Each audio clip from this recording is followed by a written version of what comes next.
calories. I don't care what the doctor. Central Petroleum Company, better known as Simpico Lubricants, is a trusted name for high quality and performance lubricants. Simpico lubricants are proven to excel in heavy duty applications with over 260 national and international championship pulling titles.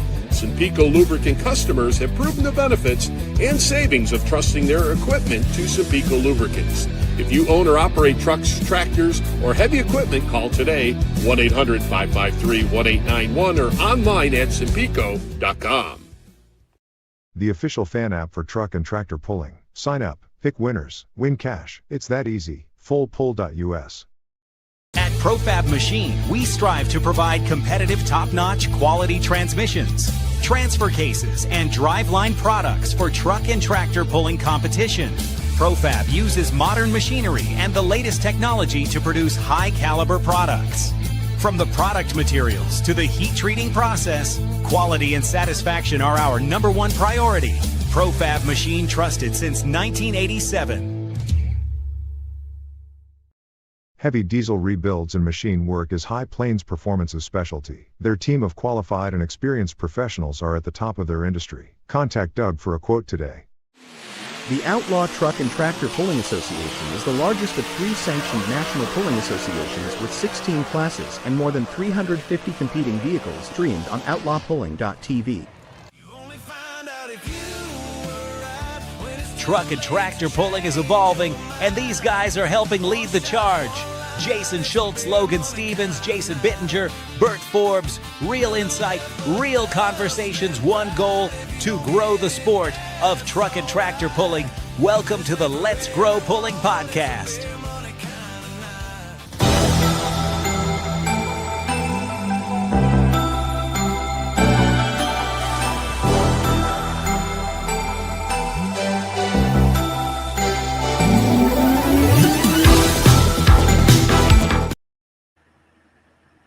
We now interrupt your program for Party with Stu.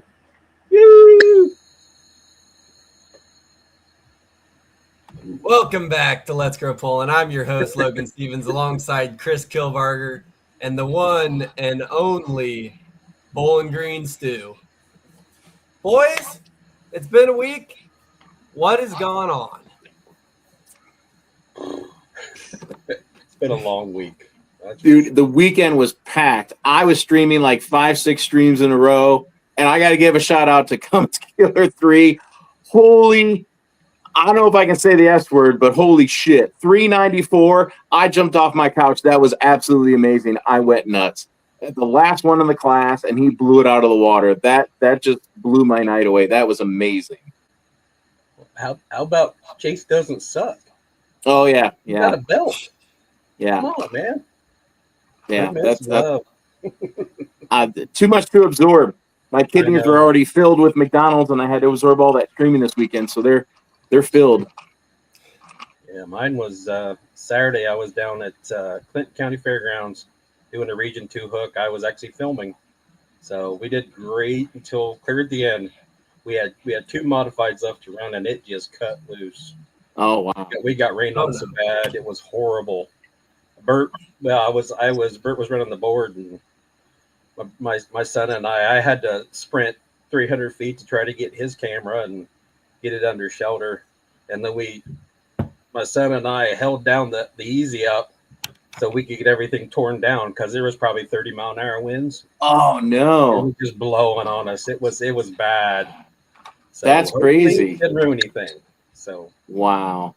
Yeah, that's nuts. I did not catch that. Unfortunately, I need to give a shout out to Kevin Giroux, because I told him I was his good luck charm, and he didn't get a hook that night because of the rain. So I'm no longer his good luck charm. Oh no, just that week. There's always another week. I know. It's like Jen and Craig, man. One week your calories are filled, and then the next week, your points are filled. The next week starts a new week. Then you just start back at 0 again. You'll be fine. I mean, they didn't get to finish the class, so they didn't lose any points. So okay, but him coming by with the tarps on it, I guarantee he was shaking his fist at me. Oh yeah, so, no, I get that. Those things, but got to see the Radical Ranger run with 3 Bell Jet helicopter engines on it. That's awesome. That thing's a piece. Wow, that's sweet. It's almost like Griffin Growl. It just sounds crazy. Yeah, turbines are awesome. I love the different. But they're not just turbines. They're actually V12 Oh, they are. Bell Okay. Jet Ranger helicopter engines. Okay. So it's been out there a long time, but now he has Damn. 3 of them on it, and it's That's crazy. cool. It's really cool. That's awesome. Yeah, that's awesome. So Tell us about you, Logan. well, I went polling this weekend. We had a pretty all right weekend for our first Champions Tour event. We went out there, just had a soft tune-up and trying new chassis stuff, new driving stuff, and it responded like we wanted to. So now we can keep pouring the power to it, and we should be able to make a pretty good run at it here next weekend in Evansville, Indiana. Nice. Are you gonna like step it up in levels, or are you just gonna try to go to kill tune within the next 2 weeks? Well, that's for spur of the moment to decide. But now Okay. we're gonna creep up on her a little bit, but we're just gonna make sure that she's got a good enough tune to where we can get old Schultz a good Fent tattoo here in a couple weeks. We got to get that. Yeah, I forgot about that. Yeah, We do. that's gonna be great. I'd like to know So- where everybody's at tonight, and also what are you drinking, alcoholic or non-alcoholic, for those who choose not to participate or if under 21. I am doing Red Stag Jim Beam with Coca-Cola tonight on the rocks. There you go. Smooth and Chris, easy. yourself? Sweet tea. What's that? Sweet tea. Sweet tea, that's for me. Sweet tea. Oh, that's good. Oh yeah, dude. Jack Honey and sweet tea are amazing, dude. I love that. That's a This good is mix. the I do. closest thing I could get to an outlaw shirt tonight. That's actually a monster truck shirt, but for the That's Jersey cool. Outlaw. I got my Waffle House BG shirt on from 2025, so That's cool. I'm biased. I got my Bowling Green hat on. Nice. It's the Not anniversary. 29 days. 29 days, Chris. Yep. So not that I'm counting. No, not at all. Jamie said real quick, what the hell will be in for Goshen? I think we're going to try to roll in there Thursday or Wednesday afternoon, Wednesday evening, watch the poll there. And then we pull Thursday. I think it's Thursday evening is when we hook out there. Okay. So that's in 2 weeks. It's a little weird. We always used to go Goshen to Evansville to Altamont, Illinois. But I don't know if it's leap year or what, but Evansville's a weekend earlier. Yeah. How many miles have you put on in the last 2 weeks? Oh. Well, last week we were 2,400 to North Carolina, and then we were another 1,000 this week. So we've gone 3,500 or so. Damn, that's nice. Nice. Good job. So got out there, got back, and now the great thing about this week is we don't have to work, relatively speaking, on much. Okay. So it's a lot better, a lot calmer. But no, we're going to be jumping around here. We're going to be going to 3 different states, talking 3 different promoters, Nice. all sides of Poland. And we're going to go ahead and bring the first one on here to tell us a little bit about one of the longest running polls here in the United States. The Roar returns to Chapel Hill, Tennessee, July 24th and 25th. Don't miss the Lions Super Bowl of the South at Lions Motorsports Park. 2 nights of the nation's best competitors battling it out, beginning at 7 p.m. each night. Watch super stock diesel tractors, pro stock tractors, 4-wheel drive trucks, modified minis, and the earth-shaking unlimited modifieds as they fight for super national glory. Experience the smoke, the thunder, and the horsepower that make this one of the premier truck and tractor pulls in the country. The Lions Super Bowl of the South, July 24th and 25th. And there you go, the Lions Super Bowl of the South. Joining us here is Clint Bowman and Larry Rojo Chapman. Clint and Larry, how's it going? It's going good. Welcome. First of all, before we jump into the whole Chapel Hill deal, tell us a little bit about kind of how you got involved with Chapel Hill. I got involved when I was just a kid, just always wanting to be here to help and get involved. And of course, Chris Gilbert, everybody knew him. He'd find something for me to do. So it sort of grew on me and stuck with it. And here I am. The pool itself started off basically with old farm tractors and run what you brung and anything that you had, and then we got to move up, and we finally made it state level. We went a little further on up with that, and it just went uphill, and it got bigger each year. Nice. Well, that's awesome. Chris and Stu, I'll let you kind of run with this first, and I'll jump in when I need to. Yeah, just a quick question for you guys. Since I haven't been to that event yet, and I say yet, what's the most unique thing about the Lions poll versus other polls? What makes you guys unique? What do you guys think on that? I think the pullers may appreciate the attention better rather than having two tracks. And the whole crowd just focusing on one track. And Gotcha. we try to run it pretty quick and keep things moving, and maybe that. I don't. It's That and Southern hospitality. the Southern hospitality. Well, that's true. And I'm sure there's really good food and probably some sweet tea or something there too, right, guys? Oh yeah. We do a lot of feeding. That's Barbecue. awesome. Hot slaw. Everybody's got to have some hot slaw. I would love to try that someday. That sounds amazing. Well, come on down. I'm got a calendar. I'm marking stuff off. I'm definitely marking stuff. Got about 5 gallons of it made, so come on, we'll save you some. That's awesome. Well, I don't want to bring my stepmother. She'll have 4 gallons of it, so I don't want to bring her. Well, believe it or not, we used to have some super stock guys, and one of them would carry a big old container back home to his mother, and she said she had arthritis real bad, and she'd eat her a spoonful every night before she went to bed. It took That's care of her awesome. problems. That's awesome. It's a superfood. It's a superfood. Exactly. That's great. Just like Busch Light. That's a super drink, but yeah, no, that's awesome. Wow. That's so cool. So what have you guys been up to getting ready for the event this weekend? Well, today we've been just fiddling around and cutting limbs here and there and weed eating and cleaning up and trying to do a little fencing and moving some bleachers around and just setting ticket booths up and stuff like that. How many people do you think that holds if you're at capacity? I don't know, 8 or 10,000 maybe. That's a lot of people. That's awesome. That's a lot. Yep, 2 traffic light town. That's awesome. Yeah, Virginia. No, good point. No, that's great though. That's fantastic.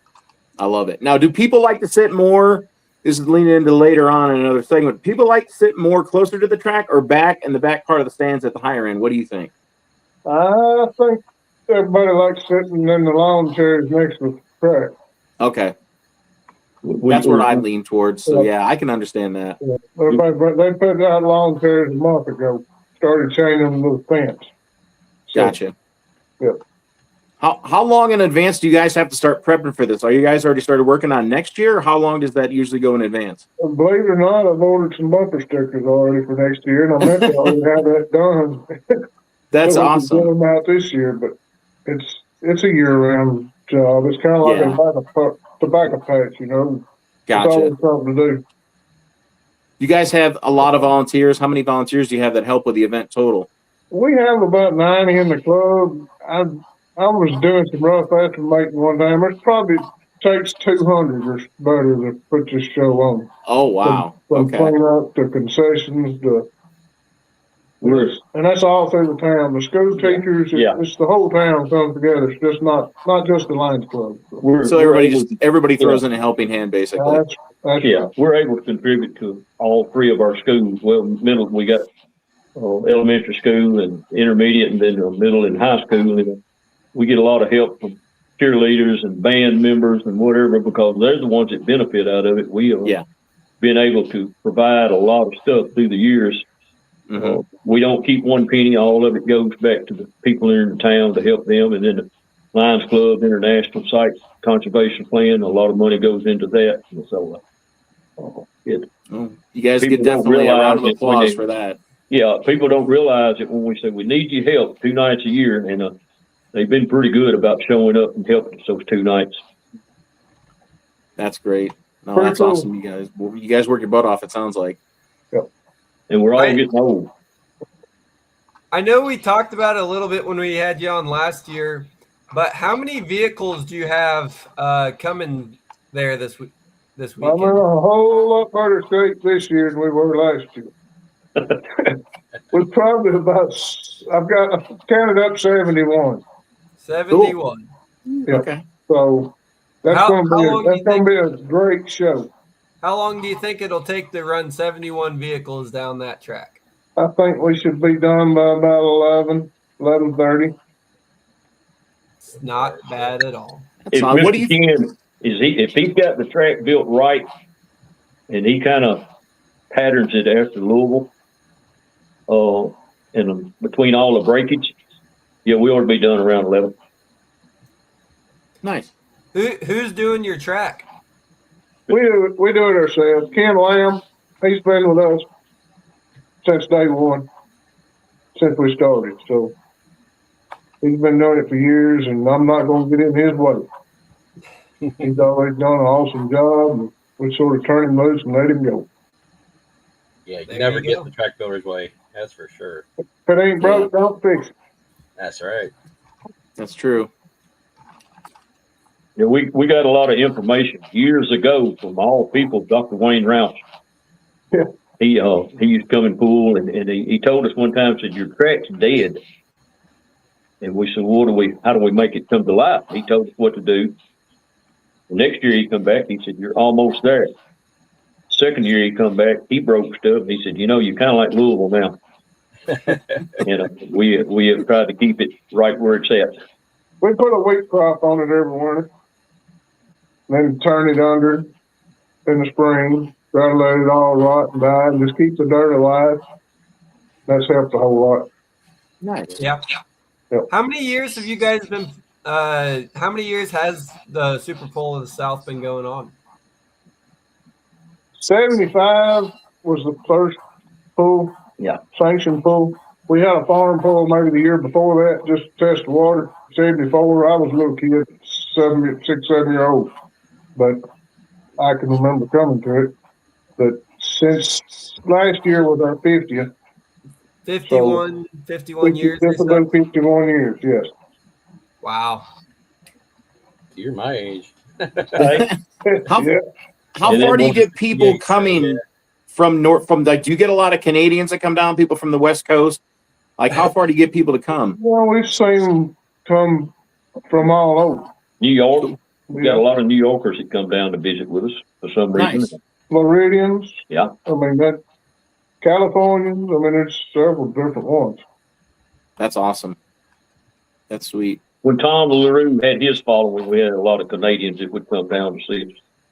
Yeah. Well, they So didn't you bring the got- smoke. They're not going to bring the smoke with them, hopefully, this year. Yeah.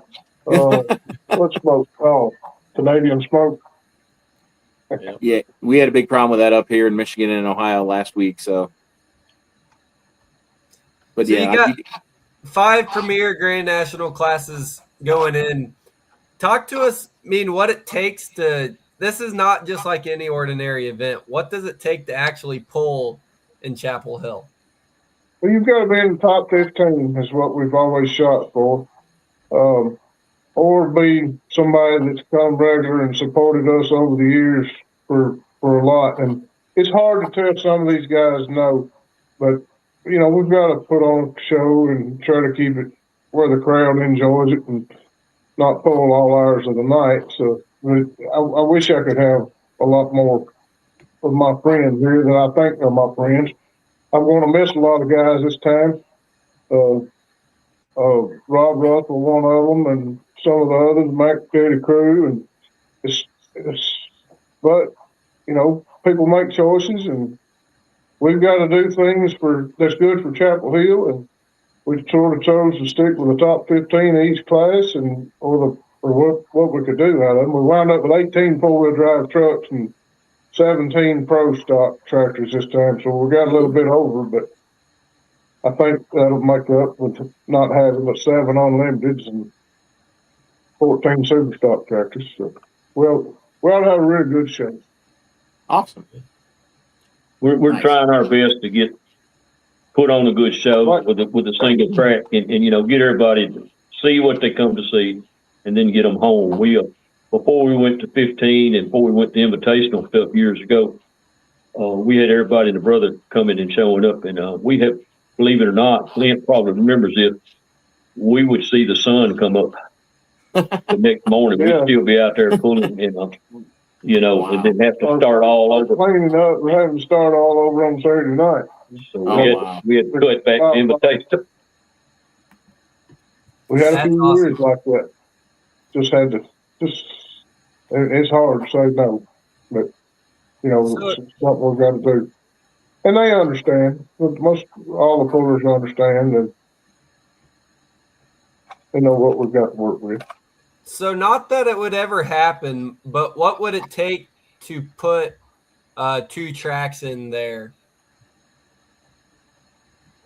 I don't know, about 5 million, maybe 6. We'd have to buy some more land. Not that it's probably not ever going to happen, though. Yeah. So you guys landlocked down there? Sort of. Sort Pretty much. School's got us locked on one side and with the county property, and then coming out toward the highway, it's housing here. Yep. Be pretty tough to do. When all the pullers used to come in with a single axle road tractors and a little gooseneck trailer with a camper on top, we could fit everybody in here. And now they're coming in with these super haulers. Oh, 100-foot rigs. You know, they coming in with that, and your room leaves quickly. That's Yeah. great. So what do the fans kind of need to know coming into this event? I mean, we see there at the bottom, clear bags only, no coolers or backpacks, no outside food or drink, and parking's $5. What else do they need to know coming into it? Come expecting to see a good show. You know, it's going to be warm. Just come prepared. Yeah. Um, So- And if it gets down to 60 at night, it's going to be pretty cool on a lot of folks. So, I'm going to pack a long sleeve shirt. We hadn't Yeah. had that to happen but about once or twice in the 51 years, so where that somebody actually needed a jacket. So That's true. Cool. So another very unique thing about your event, I mean, talk to us about what the weekend winners get down there. We give a chair away. It's called, I guess, the Chapel Hill chair. It's a director's chair. Started out blue and white. I was explained to that one time why, but now it's orange and white because we've been orange and white. Everything's been orange and white for the last, I don't know, 20 years. We Yeah. were orange and white doing the blue and white chairs. But anyway, we give away country hams, and some folks just didn't know what to do with a country ham at one time. What's nothing to do with the country ham? Come And on. have a little mold on it. They thought it was bad. So they would call Chris Gilbert and say, this ham you give me for second place is no good. Well, what'd you do with it? Well, we give it to the dog. And no, you wash it off and you need it. Good Lord. But anyway, we sort of thought we would do a chair. Mother Ring got a ring, and I guess we've been giving away chairs since the late 80s. 88. Every now and then you'll get a video from somebody's home or their hauler one and see how many chairs that they've got. And it's always exciting to see somebody win that first time and get one of the chairs. I love it. I think that's really unique that you guys do that. No. I love that. That's what I was going to ask. Who do you think has the I know most? Travis is always aggravating Steve Birds about the chairs, and I just couldn't take it no more. A couple of years ago, we give Steve a hard charger award. He got a chair. So they can't aggravate Steve about not having a chair no more. That's cool. He's got enough for a round table. Yeah. Nice. So do you guys actually sleep the night before the actual event? Do you sleep at all, or are you just tossing and turning? Oh, yeah, I sleep. I don't have any problems. We another thing we started here a few years ago, we had a bunch of them come in, and they always want to go to Nashville. And we have provided transportation to carry quite a few of them to downtown Nashville early on a Thursday morning and leave them, and then go back and pick them up on Thursday night, which is always very exciting. Mm-hmm. How far are you guys from Nashville?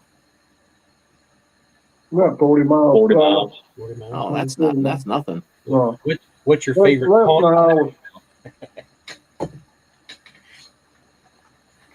What'd you say? What's your favorite place to go in Nashville?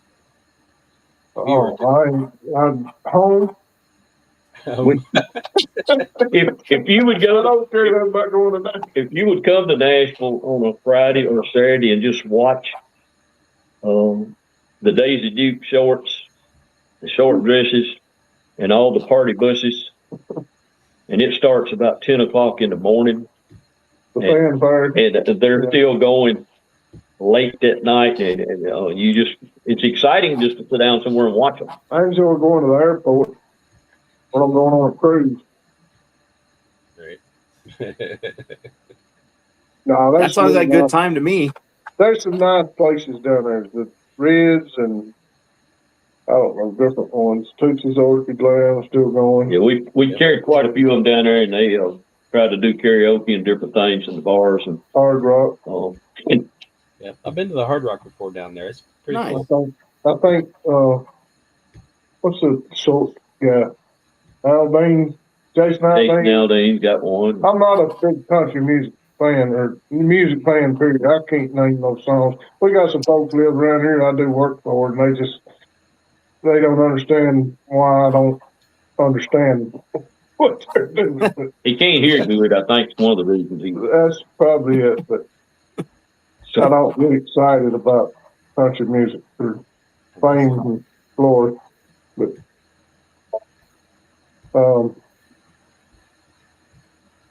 thanks, sir. So, as we're kind of rounding this out here, what sponsors do you have? What helps you guys the most to put this I'm event gonna on? tell you what helps us the most is, or who helps us the most is H&R AgriPower. The Hunt family has been awesome to Chapel Hill for the last 10, 15 years that I can think of.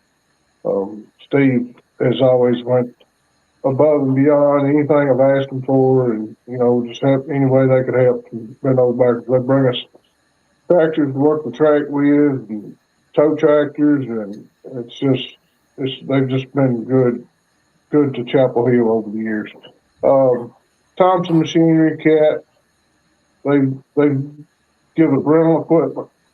We make deals with them. They're good to work with.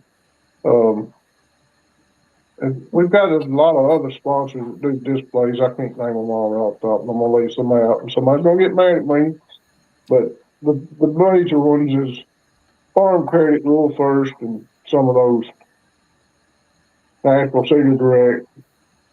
A lot of our hometown people helps a lot though. We do a lot of small advertising stuff for our program stuff. We got a lot of people here in town that has been involved with us since we've had a pool. It's amazing how $100 here and $100 there, and it all adds up when you got a lot of $100 put together. It's we go 100-page program, I guess, with different advertising and all that. We've been pretty fortunate with advertising. Yeah, that's phenomenal. Well, thank you guys. I know you guys are super busy, and thanks for spending a little bit of time with us. And best of luck this weekend down there in Chapel Hill. Good luck. Enjoy cold beverage. Just come see us. Y'all come see us. Be glad to have you. Cheers, guys. Cheers to you guys. All right. There you go. The Roar returns to Chapel Hill, Tennessee, July 24th and 25th. Don't miss the Lions Super Bowl of the South at Lions Motorsports Park. 2 nights of the nation's best competitors battling it out, beginning at 7 p.m. each night. Watch super stock diesel tractors, pro stock tractors, 4-wheel drive trucks, modified minis, and the earth-shaking unlimited modifieds as they fight for super national glory. Experience the smoke, the thunder, and the horsepower that make this one of the premier truck and tractor pulls in the country. The Lions Super Bowl of the South, July 24th and 25th.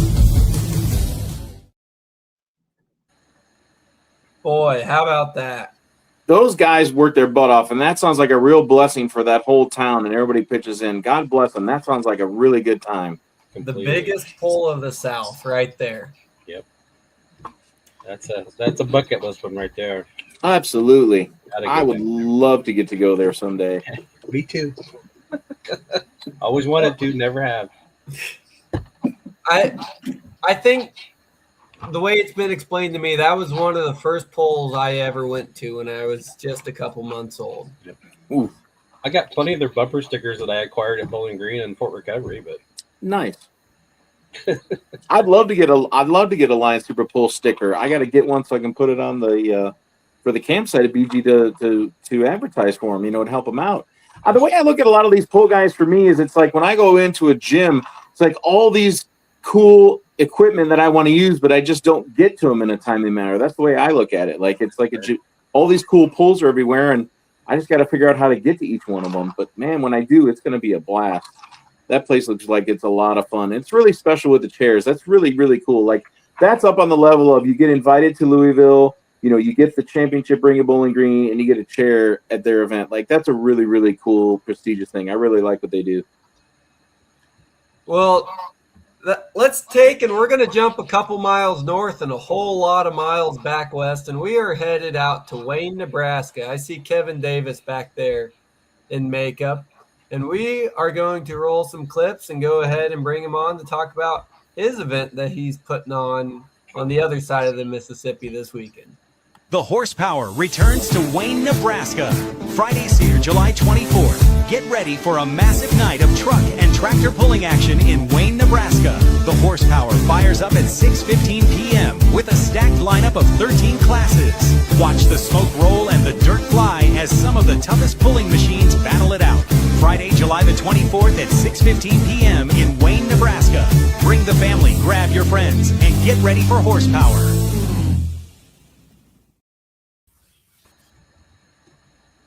Good evening there, Kevin. How you doing, Logan?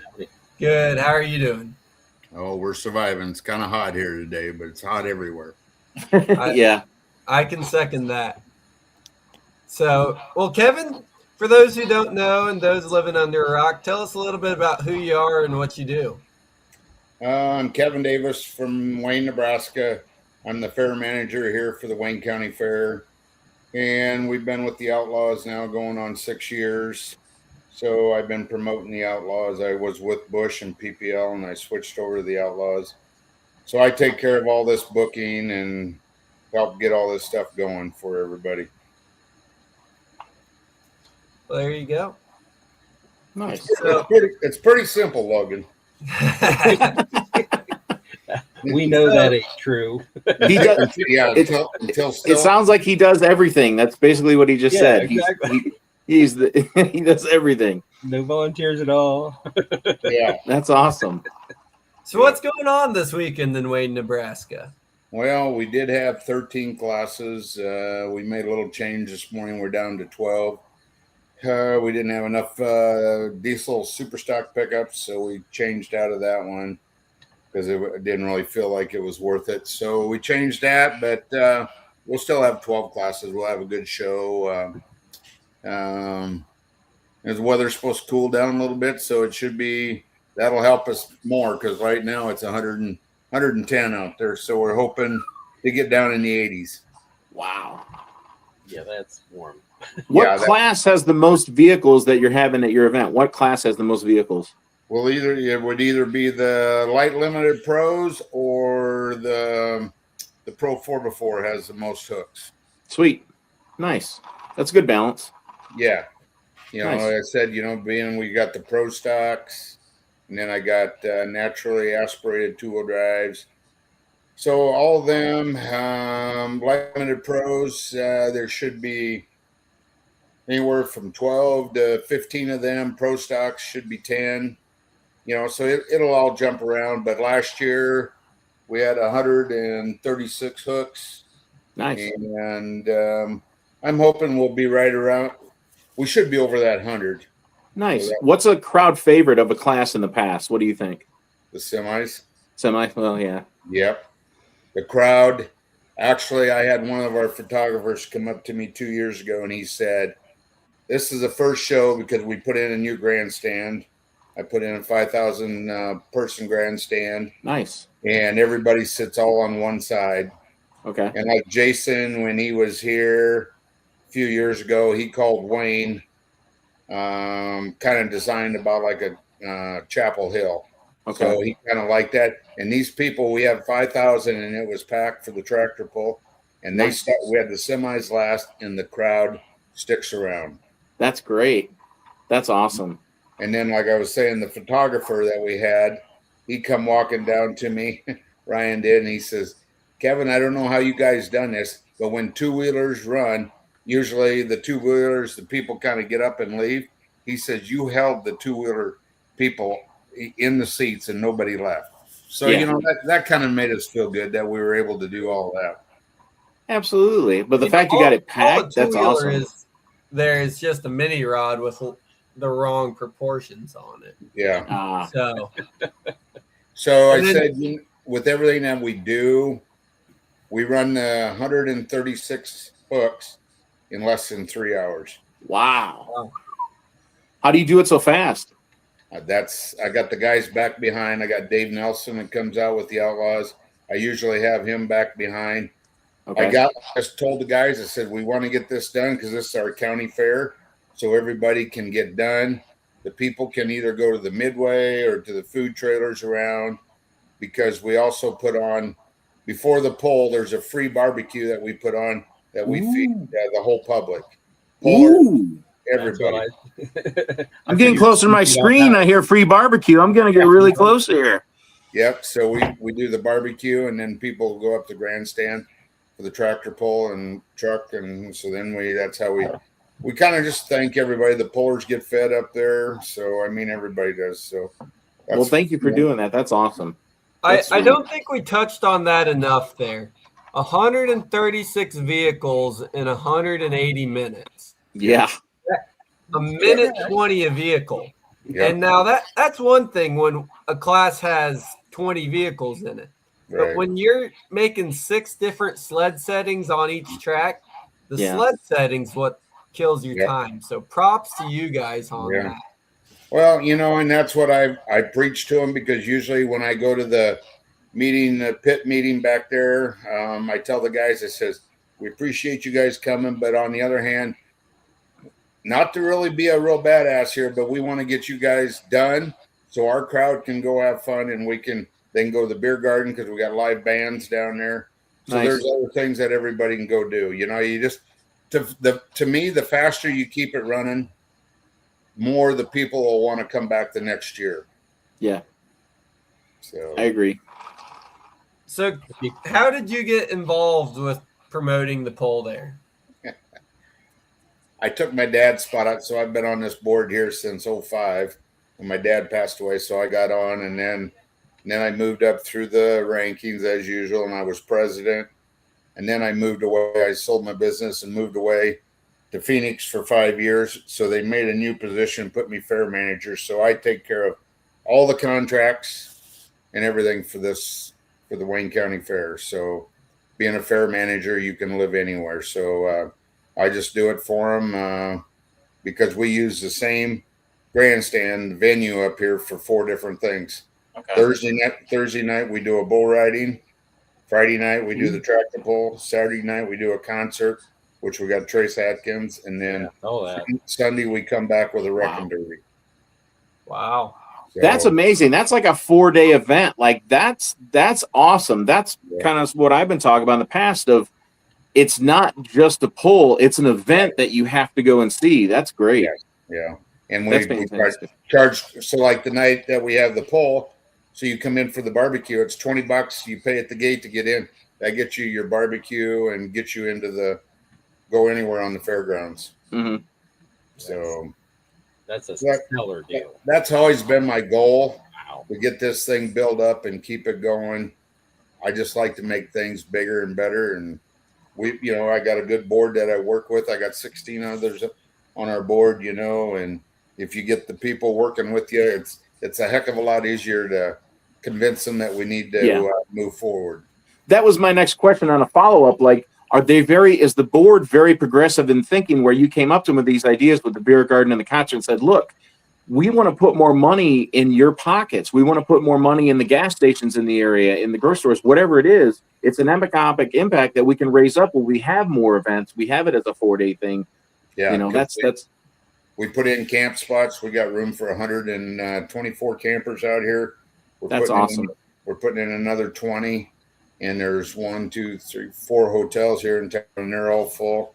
So we feel like it helps the community out, because Wayne's only 5,000 people. So okay, it's nice because we get 5 to 7,000 people a day. So for a small town, we feel like we're doing things right. I think you're doing things right. I think you've got the bigger picture in mind, which is make it a polling event, and there's other things to do in the other days, and there's enough hotels and stuff around to support people to stay more than just one day. They want to camp, they want to stay at the hotels. That's great. I give you kudos. Because when we build this thing up, because you got in the mornings, you got 4-H, FFA shows going on, all the lifestyle shows. Mm-hmm. So we try and keep all the families interested in the deal, and something for the kids. Our biggest problem has been carnivals.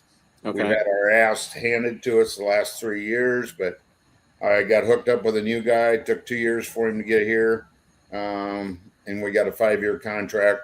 He was just down the road here. One of our neighboring guys I got tied in with us, and everybody loved it. So well, that's the thing it takes for even a tractor pull or anybody, your relationship to get built up with these people, to trust in you, and you trust in them to make it work.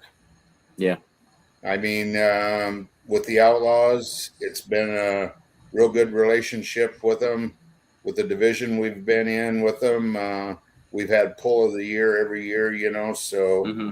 it makes us feel good when the pullers vote us, to be there, and they all want to come back, because you guys know what it's like. Some pullers will say, well, I went there once, but I'll never go again, Yep. So to me, if you make your pullers happy, pullers will bring people with them, a lot of people don't understand that. And they say, well, what do you mean? I said, well, we got 2 local classes that we put in here with the Outlaws, which they cover the super fields and the 2-wheel aspirated class. Mm-hmm. Well, these guys will bring just not their family, but there could be 15 other people that come along with them to watch them pull. Yeah. And then we're selling beer in the grandstand, So that's 15 more people that come through that gate that you weren't going to get. So everybody said, well, why'd you have that class? I says, this is why you have it. But once you explain it to everybody, they understand that. Oh yeah, you bring them in, and then they'll sit there all night and watch it. Yes, absolutely. And then they'll probably go to the concert, and they're probably going to go to the beer garden. Yep. And they're going to spend money. Yeah, absolutely. So I said, so that's how to me, that's always been my goal, is to keep growing this, and we're on the right track, and it doesn't matter who it is. The bigger you get, the more problems you have. Yeah. But if you know how to tackle the problems, you handle it and move on. I just buy bigger shirts the bigger I get. That's what I do. Just buy bigger shirts, bigger clothes. Yeah. You become a bigger problem. You can see that, guys. I'm down to a tank top. I don't have much left. That's good. But no, that's kind of what we've done out here in the Midwest, But I think then, just like with the grandstand when it's full, the biggest improvement that we done, I put in 24 spots, all handicap accessible. Oh, that's smart. And that was the biggest thing that we done. Them people, they can all, because there's a row in the front that's all set up for them. 2 wheelchairs in every area going down through there, and the people love it. They can pull up behind the grandstand and unload their parents or whoever it is and go right up in the grandstand. That's a great idea, because a lot of times we don't think about it, I think, as pulling community of the people that maybe are handicapped or they need a little bit of help. They want to feel like they're included. And the fact you did that is that's a really awesome thing. Yeah. So, you know, we, it took us all a long time to get it all figured out, but we done this all right after COVID. So, I mean, but that's how we've taken this thing and changed it, you know, and when you were doing it, oh yeah, your community didn't like it because the community didn't like change. But once you make change, oh boy, change is always hard. Yeah, because we went from a plank board to aluminum seating, and we had cottonwood trees behind it on the west side blocking the sun. Well, it was all going to be hot, but they didn't understand after we took that big berm out of there and all these seats stacked up, because we put in 2 foot of dirt, and then I put a riser on the front, another 2 foot, so it's up 4 foot off the ground. Oh, okay. So that air is all coming underneath and going up through the seats. That's nice. And the guys, and we, you know, like I said, we started. It's going to be 6:15. The sun's behind everybody, and everybody says it's not even hot in there. So awesome. we actually done something right. Yeah, it's no fun staring into the sun. No, we've all been there. Yeah, but don't let them get you down. It sounds like you're on the right track. You get the big picture, and you're going in the right direction. Don't let them get you down. Oh, I don't. I try and I keep moving forward, you know. And like I said, we get through today. Tomorrow's supposed to be like 82, and then I think Thursday when we get into the bull riding, it's supposed to be like 75, and Saturday or Friday for the tractor pull 75. I mean, that's just right. Yeah, 75 horsepower weather. Yeah, exactly. Yeah. So then you don't have to worry about the track, you know, and everything, because the moisture will stay there. So exactly. But yeah, so nice. that's kind of what we do out here. And like I said, I always like watching all these shows, because Jason had me on. Well, I think, weren't you on there, Logan, with us? Yeah, I was on there. That was early this winter. We done a deal where everybody kind of give their own ideas, different ideas of what they all do, you know. But that was fun to watch. But yeah, it's a nice deal that everybody gets to learn from other people and see how they do stuff. And my thing is, if you can go to a different show and you pick up one thing, you've come home with a success. That's yeah. Right. Well, like I've said for a long time, and you get this, more campground is going to equal more fans. It's going to equal more economic impact, and you're just going to grow and grow and grow from that. Yeah, because everybody wanted to know, because 2 years ago we bought the ground across the road from us, 25 acres, and we got it into alfalfa. But now for the tractor pull and pickup pull, the regular parking lot will be all full of haulers. So then we put everybody across the road. Now this year I made another change, so we're going to use trolleys and bring everybody up through there, so they don't all have to walk, because it's uphill. So I said, we'll just get a trolley and get the people up there. And I think once the people realize how it works, it'll be fine. But like I just said, your first few times doing it, it's growing pains, you know. Yeah. Why do we got to go across the street? Yeah. We'll be whining, but then the trolley will come and they'll go, we're fine, we're good. Yeah. So it's just kind of how you got to do this thing and grow it. But and like I said, you know, with all the different associations around, the Outlaws have been good, and now with the kind of the merger with us and NTPA, you know, I think the whole thing is going to work out better as being a promoter on the backside. Gotcha.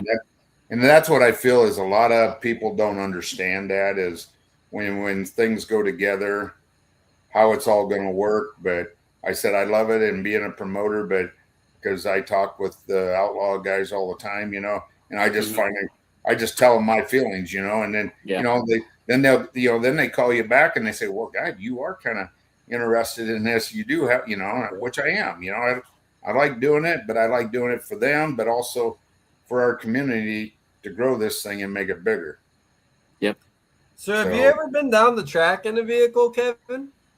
Nope. Really? If you could build yourself one vehicle, what class would you jump into? Pro stock. Pro stock. What would you name it?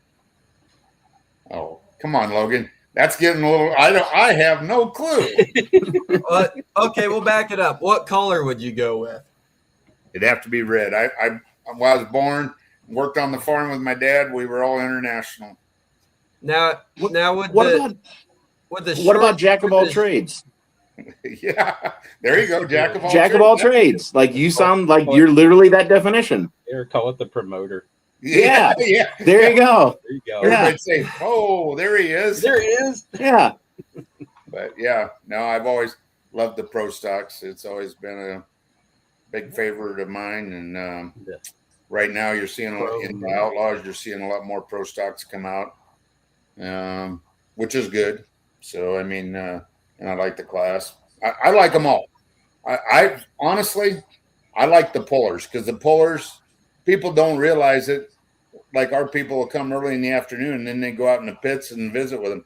And these people don't realize how friendly these pullers are because they want, if you walked out there, because I sponsored one of my old buddies bought seed from me. He passed away, Burning Bucks, Mike Dunklow from Wayne here.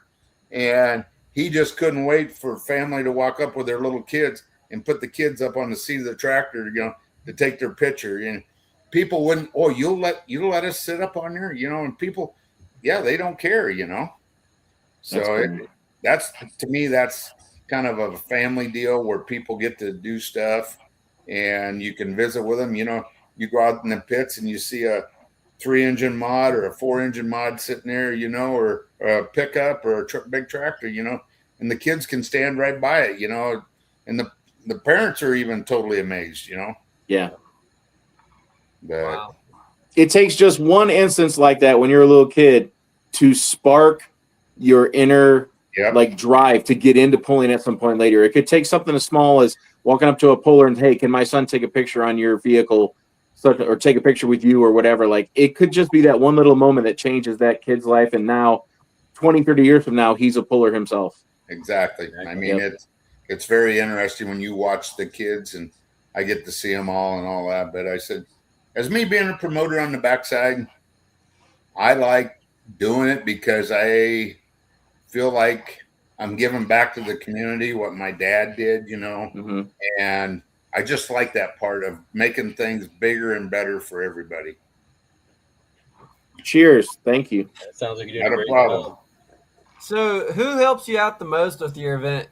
Do you have a lot of volunteers that do it? Local organizations? Tonight we call it our fair cleanup. So you got the FFA and 4-H kids and their parents out here getting all the barns cleaned up. And then once they're all done, then all the kids will go home on Sunday. And then we got another big event starting on Monday afternoon. We have that Manure Expo. They just had it out in Ohio last year. It's here at our fairgrounds starting Monday through Thursday of next week. So we got a long 10 days ahead of us here. Gotcha.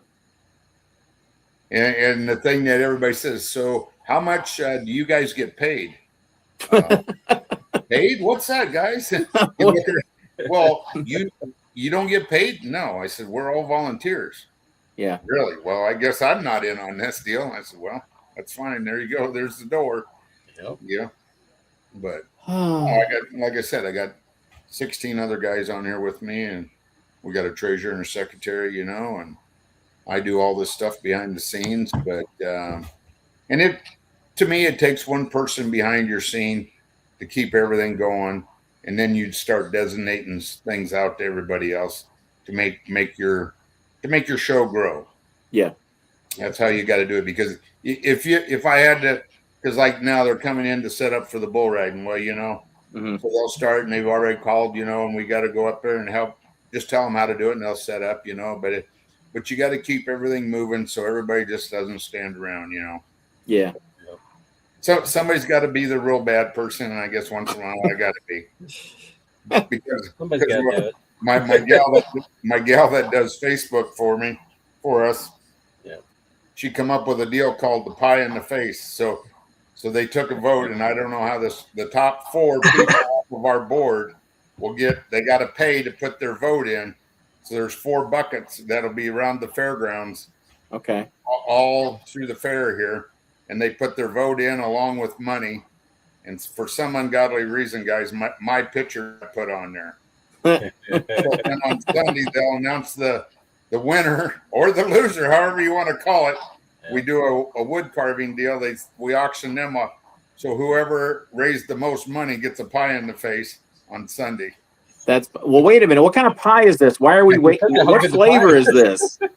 I said I'm afraid my pie is going to be about this big around with about 5 guys off my board wanting to throw it at me. I mean, that sucks. But if it was like blueberry or banana cream pie, I'll have my mouth open. That sounds amazing.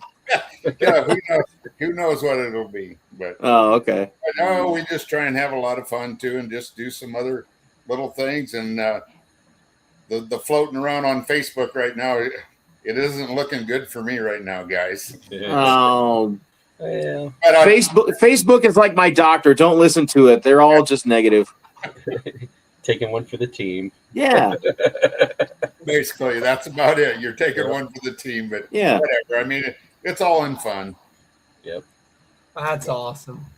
So Cool. we still got a couple minutes here while we're waiting for Derek to pop on and tell us about Montgomery City, Missouri. So if you have any questions here for Kevin, put them down there in the comments. But Yeah. What sponsors you want to give a shout out for? You know, we raise what we do is as a fair board, we go out and sell corporate sponsors, different levels. Okay. We got a 2,500, 1,500, 1,000, 750, 500, and a 300. So far this year, we're up to $220,000 what we've raised in sponsors. Nice. I mean, that just kind of helps. I mean, yeah, it's a long ways from a big deal, but I said, we got so many of them. I just thank all of our corporate sponsors, because without them, we would not be able to put on a county fair. Yeah. But it takes, and all you guys know this, it takes a lot of money to put these things on. But even like these shows here, like when I started working with Jason, I says, which it's pushed huge to get to the public that didn't know anything about pulling. Yeah. That's right. And I said, it's a sport it's been here for years, guys. When I was a little kid, that when NTPA was coming across the Mississippi, they used to pull in Lincoln down here at the Nebraska State Fair. NTPA was there, and I remember going to all them shows. Even when I was 21, we went there, Yeah. So we're trying to bring this back to where it needs to be, to where the people, the pullers, everybody is recognized, and it takes a lot of work and a lot of time to do this, and people don't realize it. That's my feeling on the whole thing. But when you do the corporate sponsor deal, I'm just damn happy with all the corporate sponsors that we got. Exactly. Yeah. Well, like I said, I think your idea of having the concert, having the beer garden, having the bull riding, you're going to get new audiences. They're going to be interested in those things, and that maybe are not a tractor pulling fan, but then they see that there is a pull, and then they watch it. Like I said before on the show, let's say there's 10 people that come for the bull riding or the concert or the beer, and then 2 or 3 out of those 10 go, wow, this tractor pulling thing's sweet. I'm going to go to this again next year, and more pulls. Yeah, so that's how you get new people into it. Right. It's called, to me, I call that's the baby steps, where you bring them people in, and then like you just said, God, we were at this one. Let's go to this next one. It's only 40 miles down the road. Let's go try it out next year. So, I mean, that's where you got to go with that and tell these people. And once they see it, oh God, let's go to another one, Yep. So, yep. I mean, Absolutely. That's how you grow this thing. Well, that's awesome. Well, one last question before we turn you loose and let you get back to your evening activities. Robert Miner wants to know, what's your favorite food to eat there? They got everything. We got food vendors down here. They got, of course, we got barbecue. They got everything. Through the fair, I don't hardly eat because, because you're usually on the go. You'll grab something and go. But I says, we got 5 food vendors down there. Then we got a 4-H stand, a Catholic stand. And then with the new carnival, they've got like 4 vendors up in there. So there's just everything. But, my deal is if I get done, I'll just grab something to snack on it and call it a night, because it's just, it gets to a point you're just not really. Actually, this right here is what I really want. So that's what I'm having. There you go. Because didn't they always say there's a pork? My old saying was a pork chop in every can. Yeah. Yep. So that's kind of what it is for us at this time. Nice. Well, that's awesome. Well, Kevin, best of luck here this weekend, and thank you for spending a couple minutes with us telling us about your event. Thanks, guys. Appreciate Cheers. it. Thank you. You bet. The Horsepower returns to Wayne, Nebraska. Friday, July 24th. Get ready for a massive night of truck and tractor pulling action in Wayne, Nebraska. The Horsepower fires up at 6:15 p.m. with a stacked lineup of 13 classes. Watch the smoke roll and the dirt fly as some of the toughest pulling machines battle it out. Friday, July the 24th at 6:15 p.m. in Wayne, Nebraska. Bring the family, grab your friends, and get ready for Horsepower.